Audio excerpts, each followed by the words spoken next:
blink out of existence simply because you don't understand how they work.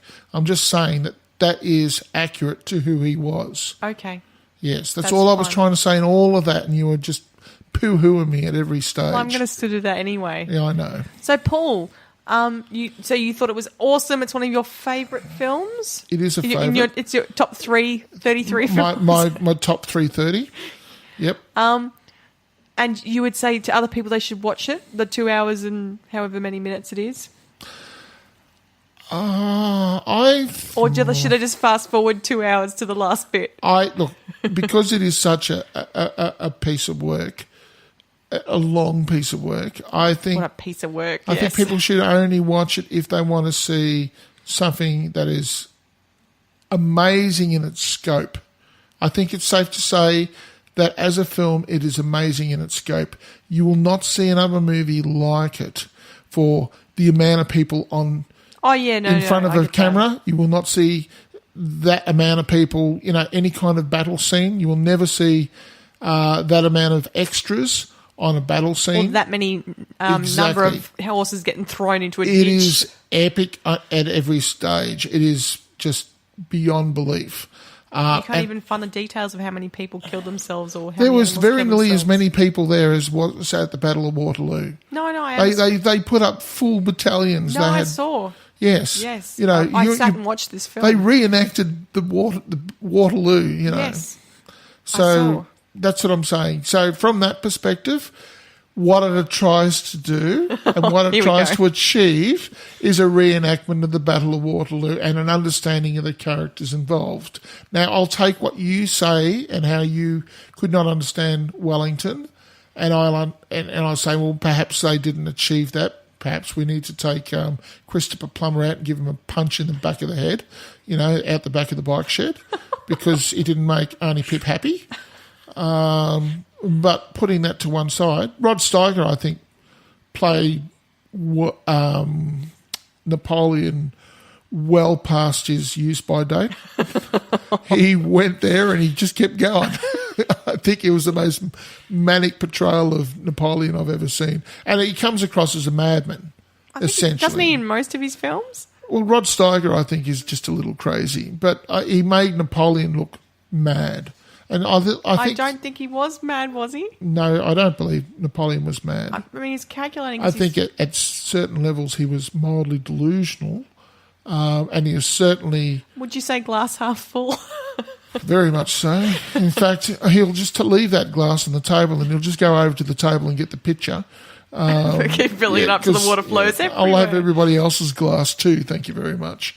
But look, he was a bit of a megalomaniac in historical parlances. Do you think this film was a good portrayal of Waterloo? They ran it.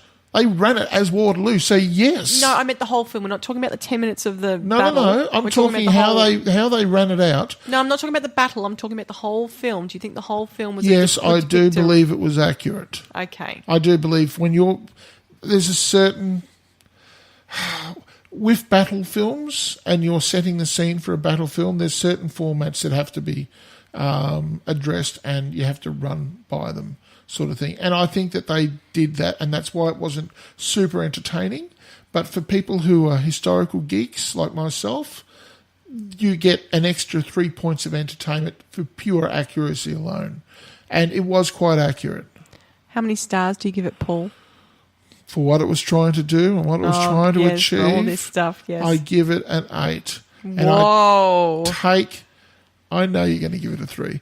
And I'll take off half a point from what I've listened to your complaints about it and the pacing and things like that. I believe the pacing was not great. And so it loses half a point for pacing. 8 and Rod stars. Steiger's Over-dramatised thing. So that's me listening to you. And I take that back. But I think for what it's trying to do, and let's face it, it's a chaotic kind of thing that it's trying to achieve, and that's showing the Battle of Waterloo, and it was a vast battle that went on for 15 hours. Yes, I saw the time. They kept putting the time up. Yep. And so if you want to know what happened there, go watch this film because it'll tell you exactly what happened and when it happened. and why it happened. They went right into it about why it happened. I think if you can skip the first part of the film, and I'm talking like the first hour and a half, and just watch the last half an hour or 20 minutes, you'd probably really enjoy it. Yeah, but you wouldn't, because you wouldn't understand what's happening. You do. If you're interested in, like, you're going, oh, Waterloo. Right. People would already know about this. You'd be better off just looking on Wikipedia as to what happened. If you're a history geek, you need to watch the whole film. Okay, if you're one of those anal history geeks, you watch don't the have whole to be film. an anal history geek. But otherwise, if you're someone like myself who has I have a fairly well-rounded history. Not when I say well-rounded, I meant for normal people, not history geek people. I'm not talking about history geek people. I'm talking about just normal people.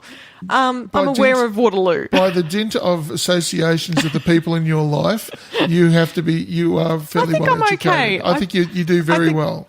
Awesome. Yes. I could have got through the last half an hour quite well. This is the first hour and a half that made me go, oh my gosh. I would give. What did I give? The Death of Stalin. Paul. What did I give The Death of Stalin? Was it 3? I actually think this was better purely because of its size. So I'd give it a 4. I'll take it. But if someone said to me, oh, Pip, should I watch Waterloo? Yep. I would say... Depending who's asking you. I would say no. If it was a geek history person, I'd say go for it. Yeah, but if it's someone who just is interested in history, film history, I'd say watch the last half an hour. You'll find it really entertaining because of its size and the way it's filmed and how many people are involved and all that sort of stuff. Don't worry about the first hour and a half. Just know that he went into exile. His staff was against him. He's come back and he's trying to win again. And you know what? I can say that in like a minute. And for the time it took them to say it over an hour and a half. Pip, fair enough. No, that's fair enough. Cool. Okay.